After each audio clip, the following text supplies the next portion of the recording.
नमस्कार, आप देख रहे हैं 4 PM और मैं हूं आपके साथ निधि तिवारी। राष्ट्रपति की मंजूरी के बाद वक्फ संशोधन बिल अब कानून बन चुका है, लेकिन विपक्षी दलों समेत मुस्लिम समुदाय इसको लेकर लगातार विरोध में जुटे हुए हैं। सड़क से लेकर संसद तक की लड़ाई के बाद अब ये मामला सुप्रीम कोर्ट तक जा पहुंचा है। जी हाँ, अब सुप्रीम कोर्ट में भी वक्फ कानून के खिलाफ एक बड़ा मोर्चा खुलता हुआ नजर आ रहा है। इस कानून के खिलाफ सुप्रीम कोर्ट में अब तक 1 दर्जन याचिकाएं डाली जा चुकी हैं, जिन पर जल्द सुनवाई की मांग भी की जा रही है। और इन सभी याचिकाओं में एक ही बात का जिक्र है कि ये मुसलमानों की धार्मिक स्वतंत्रता को छीनने की कोशिश है, उनके खिलाफ एक साजिश है। इन तमाम याचिकाओं में इसे असंवैधानिक घोषित करने की मांग की गई है। अलग अलग संगठनों और तमाम पार्टियों के नेताओं ने ये याचिकाएं दायर की है। अब सोमवार को यानी कि आज जैसे ही अदालत खुली, सुप्रीम कोर्ट खुला, इस पूरे मामले का जिक्र इसको मेंशन किया गया चीफ जस्टिस CJI खन्ना के सामने।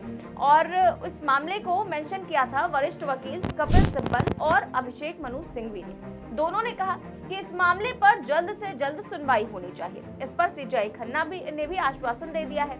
क्या कहा उन्होंने, इसके लिए खबर देखिए। लिखा है, वक्फ अधिनियम को चुनौती देने वाली याचिकाओं को तत्काल सूचीबद्ध करने पर विचार करने को तैयार सुप्रीम कोर्ट। तो इस याचिकाओं पर जिसको लेकर के कपिल सिब्बल और जो दूसरे वकील थे अभिषेक मनु सिंघवी, उन्होंने कहा था तत्काल सुनवाई के लिए, तो अब इसको तत्काल सुनवाई पर विचार करने के लिए राजी हो गए हैं जो CJI खन्ना है वो। आगे खबर में देखिए लिखा हुआ है कि वक्फ कानून में हाल ही में किए गए संशोधनों को चुनौती देने वाली याचिकाओं को supreme court chief justice of India Sanjeev Khanna के सामने तुरंत लिस्ट करने के लिए कहा है।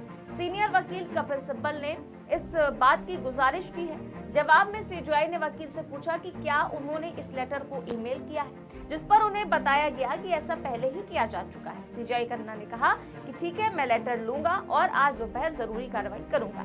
तो CJI संजीव खन्ना और न्यायमूर्ति संजय कुमार और न्यायमूर्ति KV विश्वनाथन की बेंच ने कपिल सिब्बल की दलीलों पर गौर किया कि इस मुद्दे पर कई याचिकाएं हैं और उन्हें तत्काल सुनवाई के लिए सूचीबद्ध करने की आवश्यकता है। इस मामले को लेकर सुप्रीम कोर्ट में आज क्या कुछ हुआ, ये थोड़ा विस्तार से मैं आपको बताने की कोशिश करती हूँ। आज इस मामले को कपिल सिब्बल और अभिषेक मनु सिंघवी ने जब चीफ जस्टिस ऑफ इंडिया के सामने उठाया और कहा कि इसे अर्जेंट तौर पर लिस्ट किया जाए, तो CJI ने कहा कि इसके लिए आप हमें मेल भेजें या फिर पत्र लिखें। इस पर सिब्बल ने जवाब दिया कि ऐसा एक पत्र पहले ही लिखकर जमा किया जा चुका है। जवाब में चीफ जस्टिस ने कहा कि अगर ऐसा कर दिया गया है तो ठीक है, मैं जरूरी कदम उठाऊंगा। जस्टिस संजीव खन्ना ने कहा कि ठीक है, हम दोपहर में पत्र और मेल देखेंगे और इन पर फैसला लिया जाएगा, हम इन्हें लिस्ट करेंगे। तो अब जब मामला सुप्रीम कोर्ट में लिस्ट करने की प्रक्रिया शुरू हो चुकी है, तो जाहिर सी बात है कि ये बिल अब कहीं न कहीं बुरी तरीके से फंस चुका है। बता दें कि अब तक सुप्रीम कोर्ट में इस मामले को लेकर कांग्रेस के सांसद मोहम्मद जावेद के साथ ही AIMIM चीफ असदुद्दीन ओवैसी, आम आदमी पार्टी के विधायक अमानतुल्लाह खान, जमीयत उलेमा हिंद के अध्यक्ष मौलाना अरशद मदनी और देश की सबसे बड़ी मुसलमानों की संस्था जो है मुस्लिम पर्सनल लॉ बोर्ड ने भी इस पर याचिका दाखिल की है और कुल मिलाकर के 10 से ज्यादा याचिकाएं इसमें दाखिल कर दी गई हैं। इन याचिकाओं में इस पूरे एक्ट को चैलेंज किया गया है। इस एक्ट में वक्फ बोर्ड के संचालन रेगुलेशन के जो नियम हैं उसमें बड़े बदलाव हुए हैं। इसके तहत अब आदिवासी इलाकों में किसी संपत्ति को वक्फ घोषित नहीं किया जा सकता। इसके अलावा किसी मामले में वक्फ ट्राइब्यूनल के अलावा स्थानीय अदालतों से लेकर ऊपरी अदालतों तक में केस दाखिल हो सकते हैं और उनका फैसला ही अंतिम फैसला माना जाएगा। यानी कि मोदी सरकार का इस पर कहना है कि नए विधेयक से वक्फ बोर्ड के संचालन का जो काम है वो अच्छे से होगा, व्यवस्था में सुधार होगा, लेकिन इस कानून को असंवैधानिक बताने वाले और ये याचिकाएं दाखिल करने वाले ये आरोप लगा रहे हैं कि इसके जरिए वक्फ की जो संपत्तियां हैं उस पर सरकार की नजर है, उसको कब्जाने की एक बड़ी साजिश है।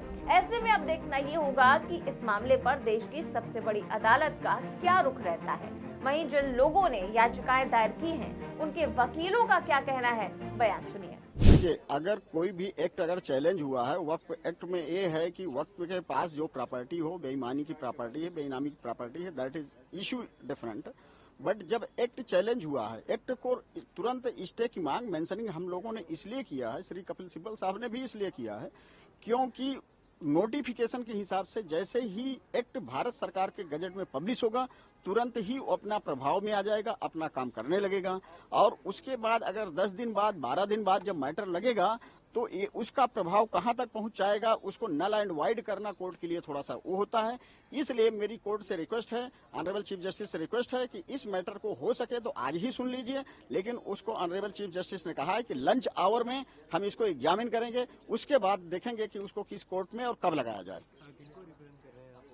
हम रिप्रेजेंट कर रहे हैं अंजुम कादरी को और तैयब को। Today I have mentioned Waqf Act. My question is only that when notification is issued by the government of India, then it will come in effect. Therefore, I have requested to Honorable Chief Justice that matter will be heard as soon as possible. Otherwise, when compliance will going on, then reverse back is not possible. And when Mr. Kapil Sibal mentioned before Chief Justice, then Honorable Chief Justice told Mr. Sibal that you will come first process and I will see it mentioning in lunch hour. Thereafter, I will proceed it before appropriate bench. Primary ground is non-interference in religious affairs of a particular community. It's not. It has nothing to do with, let's say, minority or majority specific. The point that a certain religious community wants to administer its own affairs, and which has been done throughout. So that is the issue, or that has been the contention both within the parliament and in the petitions that are before the court. So the Act is not specifically going to encroach on the religious affairs per se. That's how the legislators have put it up. So on that, would you like to say? See, the allegation is precisely this, because you earlier had a system of waqf by user, which was mandated. That has been completely set aside. You have now a provision of incorporating a qualification clause for who will be a Muslim entitled to be a member of the waqf. You will again have provisions which say non-Muslims, how do they become members of this particular system. So that in a way is considered to be a breach of religious privileges. Several other petitioners also mentioned the matter in the morning, and what did the court say? What was the reaction from the Chief Justice? There's a system of mentioning before the Honorable Supreme Court. So the Honorable Chief Justice of India has asked all petitioners, whoever wishes to go for an urgent listing, to comply through that procedure. And this very matter which was mentioned therefore in open court, the Honorable Chief Justice of India has also said that it will be also treated in the same light and manner as all mentioning matters are done. Court will hear the matter in the afternoon? Court said we'll examine whether the matter and when the matter is to be listed for hearing.